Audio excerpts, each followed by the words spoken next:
नमो नमः विद्यार्थियों, आज हम करते हैं 8वीं कक्षा का 8वां पाठ। क्रोधेन कार्यम न सिद्ध्यति। क्रोधेन क्रोध से, कार्यम कार्य न नहीं, सिद्ध्यति सिद्ध होते। इसमें महात्मा विठोबा के बारे में बताया गया है और एक नागरिक के बारे में कि गुस्सा करने से कोई भी कार्य सफल नहीं होता। महात्मा विठोबा एकस्मात् नगरात् बहिः कुटीरम निर्माय वसति स्म। महात्मा विठोबा एकस्मात् एक नगरात नगर से बहिः बाहर कुटीरम कुटिया निर्माय बनाकर वसति स्म रहते थे। जब हम लट लकार के साथ स्म का प्रयोग करते हैं तो वह लंग लकार में बदल जाता है। महात्मा विठोबा एक नगर के बाहर कुटिया बनाकर रहते थे। अनेके भक्ताः तस्य दर्शनाय आगत्य तं स्वगृहम् आगन्तुम् आमन्त्रयन्ति स्म। अनेके भक्ताः, अनेक बहुत भक्त, तस्य उसके, दर्शनाय दर्शन करने के लिए, आगत्य आकर, यहाँ आगत्य आया है आ उपसर्ग गम धातु लेप प्रत्यय। तम स्वगृहम, स्वगृहम अपने घर में, आगंतुम आने के लिए, निमंत्रण देते हैं। आ उपसर्ग गम धातु तुमुन प्रत्यय। अनेक भक्त उसके दर्शनों के अभिलाषी उसे अपने घर में आने के लिए निमंत्रण देते हैं। एकदा एक दर्शनार्थी नागरिक रात्रि भोजाय तम महात्मा नाम प्रार्थयत। एकदा एक बार एक दर्शनार्थी दर्शन करने वाला नागरिक रात्रि भोजाय भोजन के लिए महात्मा को प्रार्थयत प्रार्थना करता है। एक बार एक दर्शनों का अभिलाषी नागरिक रात्रि भोजन के लिए उस महात्मा को प्रार्थना करता है। महात्मा विठोबा तस्य निवेदनम स्वीकृतवान। महात्मा विठोबा तस्य उसका निवेदन स्वीकार कर लेते हैं। सह यदा भोजनाय तस्य जनस्य गृहम अगच्छत। सह वह, यदा जब, भोजनाय भोजन करने के लिए, तस्य उसके, जनस्य उस नागरिक के, मनुष्य के, गृहम घर, अगच्छत आता है। जब वह भोजन करने के लिए उस नागरिक के घर आता है। कौन आता है? महात्मा विठोबा। सह कपाटम आवृत्य कुत्रचित गतः आसीत। सह वह, कपाटम दरवाजा, आवृत्य बंद करके, कुत्रचित कहीं और, गतः आसीत चला जाता है। तो वह दरवाजा बंद करके कहीं और चला जाता है। महात्मा विठोबा भोजनम विना एव कुटीरम प्रत्यागच्छत। महात्मा विठोबा भोजन विना के बिना एव ही कुटीरम कुटिया प्रत्यागच्छत वापिस आ जाता है। महात्मा विठोबा बिना भोजन किए ही कुटिया में वापिस आ जाता है। प्रति प्लस अगच्छत, यानी कि क्या है? प्रति प्लस आगच्छत, क्या बन गया? प्रत्यागच्छत, यन संधि। विना आपका अव्यय है। रात्रौ च बुभुक्षित एव अतिष्ठित। रात्रौ रात्रि में, बुभुक्षित भूखा एव ही, अतिष्ठित रहता है और रात्रि में भूखा ही रहता है।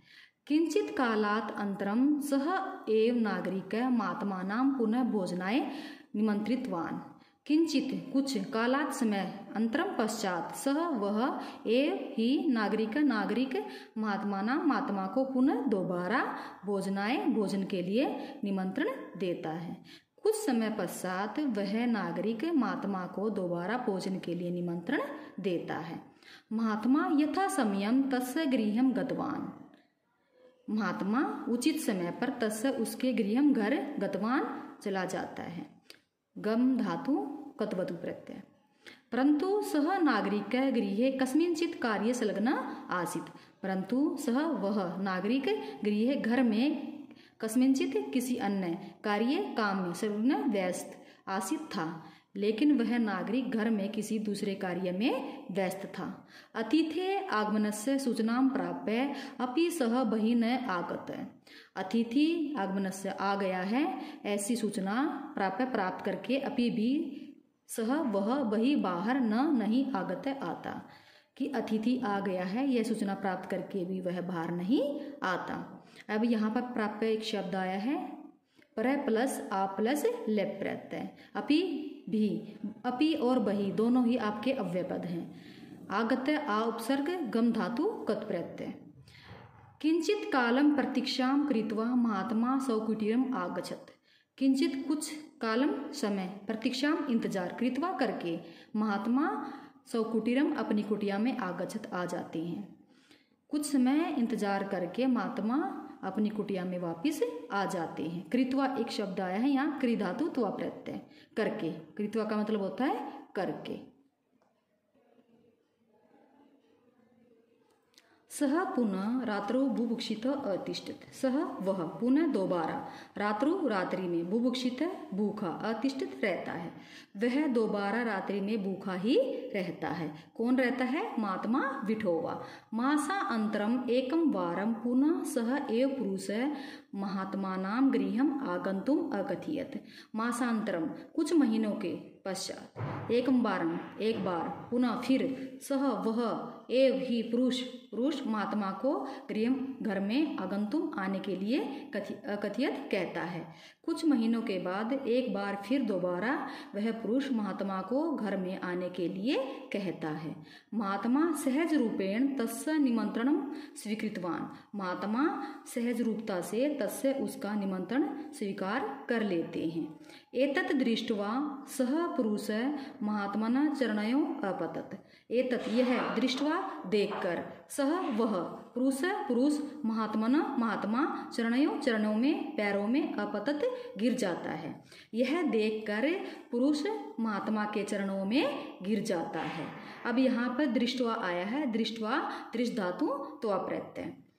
अश्रूणि प्रवहमाना च नव यदत्। अश्रूणि आंसू बहाते हुए वह कहता है, महात्मा मया द्विवारम भवत अपमान कृत।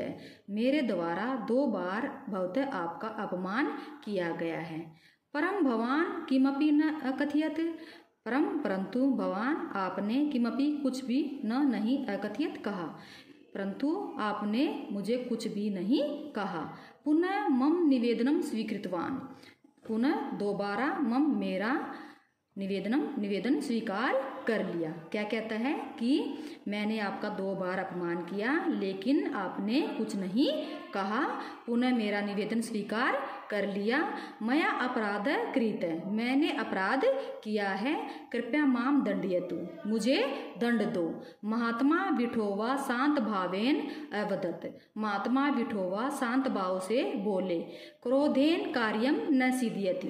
क्रोध से कार्य सफल नहीं होता। तव्य अपराध अनुभूत एतत् एव पर्याप्तम अस्ति। तुमने अपराध स्वीकार कर लिया है, यही पर्याप्त है। नागरिक अवदत। नागरिक बोला, महात्मन अनुशासनहीन तू क्रोधेन दंडनीय एव। महात्मा जो अनुशासनहीन होते हैं, क्रोध करने वाले होते हैं, वो दंड के योग्य होते हैं। महात्मा अकथयत। महात्मा ने कहा, अक्रोधेन शांतया क्षमया सहनशीलतया एव जनः विजयम लभते न तू क्रोधेन। जो गुस्सा नहीं करते, शांत होते हैं, क्षमाशील होते हैं, सहनशील होते हैं, ऐसे मनुष्य विजय को प्राप्त करते हैं। लभते प्राप्त करना, न तू क्रोध से नहीं। कथयते अपि कहा भी है, नहीं वैरेण वैराणी सामंतिह कदाचन। वैर को वैर से कभी भी शांत नहीं किया जा सकता। यानी कदाचन कभी भी, कि वैर को कभी भी वैर से नहीं शांत किया जा सकता। तो इससे हमें क्या शिक्षा मिलती है प्यारे बच्चों, कि हमें कभी भी क्रोध नहीं करना चाहिए, क्योंकि क्रोध करने से कभी भी किसी का भला नहीं होता और न ही किसी का कार्य पूरा होता है। धन्यवाद।